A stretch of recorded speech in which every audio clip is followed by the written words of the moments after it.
তুই যত চালাকি করবি তোর চালাকি আল্লাহর দরবারে টিকবে নাকি? 80 বছর লাগায় যত বাটপারি করবি মুসলমানের 1 মিনিটের চিন্তার সামনে ধ্বংস হয়ে যাবে। মুসলমানের সামনে পারবি না।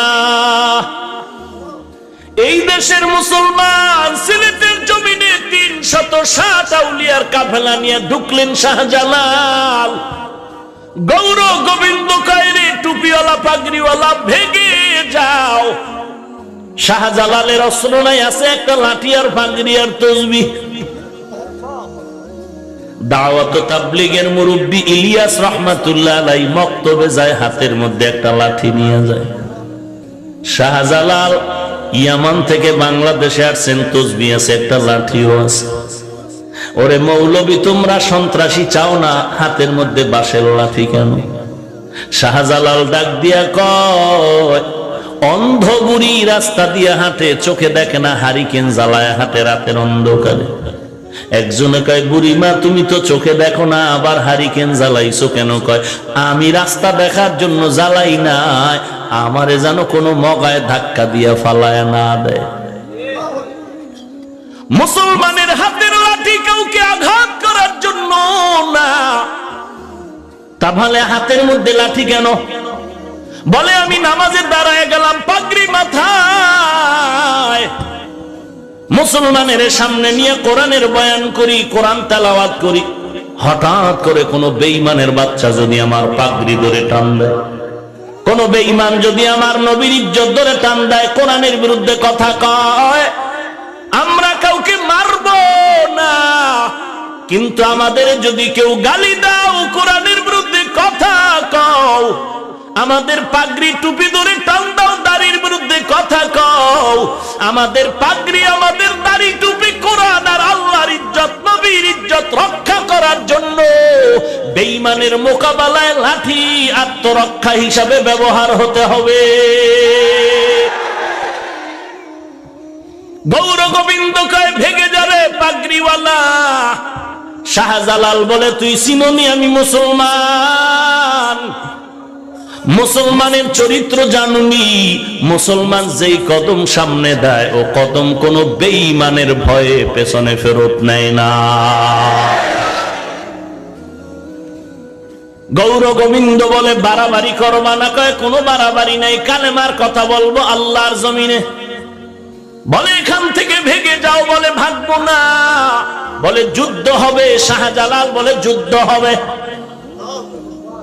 তবে গৌর গোবিন্দ মাস্তানি করে টাকার গরম, আর শাহজালাল গৌর গোবিন্দের প্রতিবাদ করে একমাত্র চোখের পানি আর ইলম ও আমলের গরম। আগামীকাল যুদ্ধ হবে। শাহজালাল নিরুপায় হয়ে গেলেন। আউলিয়াদের কাফেলা নিয়ে রাতের বেলা আল্লাহর সাথে গভীর রাত্রে কথা বলতে শুরু করলেন। সিজদায় পড়ে কান্নার আওয়াজ, ও আল্লাহ, তুমি ছাড়া কেউ নাই, অস্ত্র নাই, ধনবল নাই, জনবল নাই, কিছুই নাই রে আল্লাহ। তুমি আসমান থেকে সাহায্য করো রে মালিক। নামাজ পড়ে মুনাজাত করলেন, কানলেন। নামাজের পরে ফজরের নামাজ হবে, আজান হবে, সময় অল্প বাকি। আল্লাহর ওলি শাহজালাল বলে, এই কাফেলার মধ্যে এমন একজন আল্লাহর ওলি আছেন নাকি জীবনে জামাত ছাড়া নামাজ পড়েন নাই? নাসিরউদ্দিন নামের একজন ওলিয়ে কামেল দাঁড়ায় বললেন, আমি জীবনে এক ওয়াক্ত নামাজও ছাড়ি নাই, জামাতও ছুটে নাই। শাহজালাল বললেন, আজ আপনার পবিত্র কণ্ঠেই হবে ফজরের আজান। সময় এসে গেল। নাসিরউদ্দিন নামের ওলি কামেল দাঁড়ায় গেল। সময় মতো যখন জবান মোবারকে ফজরের আজানের ধ্বনিটা তুললেন, আল্লাহু আকবার, আল্লাহু আকবার, আওয়াজ যখন তুললেন, সাথে সাথে আল্লাহর কুদরতি ফয়সালা গৌর গোবিন্দের মধ্যে জাল জ্বালা জমিনের মধ্যে শুরু হয়ে গেল। এদিকে নাসিরউদ্দিনের আজান চলতেছে, আর গৌর গোবিন্দের জমিনের মধ্যে কাঁপাকাঁপি শুরু হয়ে গেল।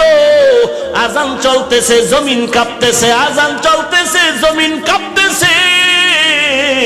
হঠাৎ করে তাকায় দেখে আজান শেষ। বেঈমান গৌর গোবিন্দ শেষ।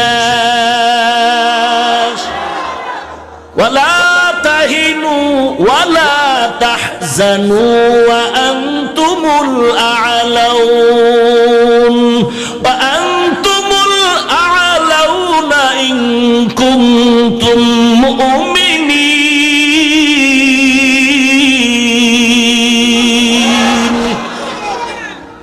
মুসলমান ইমানটারে মজবুত করে আগাও, আর ভয় করলে আল্লাহকেই ভয় কর, দুনিয়ার আর কাউকে ভয় পেয়ে লাভ নাই। ওমর নবীর গর্দান আনার জন্য দৌড়ায়, নবী আল্লাহর কাছে দুহাত উঁচু করে দোয়া করতেছেন, পথিমধ্যে বাধাগ্রস্ত হয়ে গেল। লম্বা ইতিহাস। নবীর দরবারে গিয়া সেই ওমর চোখের পানি ছেড়ে কাঁদলেন আর বললেন, পয়গম্বর, আপনার মাথা কাটার জন্য আসছি, মেহেরবানি করে মাফ করে দেন। আপনি তরবারিটা হাতে নেন আর আমার গর্দানটা কাটিয়া দেন, আর গর্দান কাটার আগে আমাকে কালেমার পতাকা লাগায় মুসলমান বানায় দেন। ওমর নবীর হাতে হাত দিল, অ্যাকশন শুরু হয়ে গেল, কালেমার নুরানি অবস্থা ভেতরে ঢুকে গেল। ওমর ওই তরবারি নিয়ে দ্রুত দেরি না করিয়া বাইতুল্লাহর হাতিমে দাঁড়ায় গেল। চিৎকার করে বলে, বেঈমানের বাচ্চারা আয় আয়, 5 মিনিট আগে আমি ওমর ছিলাম মুহাম্মদের দুশমন, এখন আমি ইসলামের বন্ধু হয়ে গেছি, কাউরে লাগবে না। আমি ওমরের সামনে বেঈমানের জন্য আমি ওমর যথেষ্ট, তরবারির সামনে দাঁড়াও। আল্লাহর কাছে দোয়া করলেন, কবুল হয়ে গেল। যেই ওমর নবীরে মারতে গেল, সেই ওমর আল্লাহর কাছে কি পরিমাণ দামি হয়ে গেল। আল্লাহর কাছে ওমর এখন কান্না করে। আল্লাহ পাক রব্বুল আলামিন ওমরকে এত মর্যাদা দান করলেন। নবীজি বলেন, লাউ কানা বাদি নবিয়্যুন লাকানা উমর।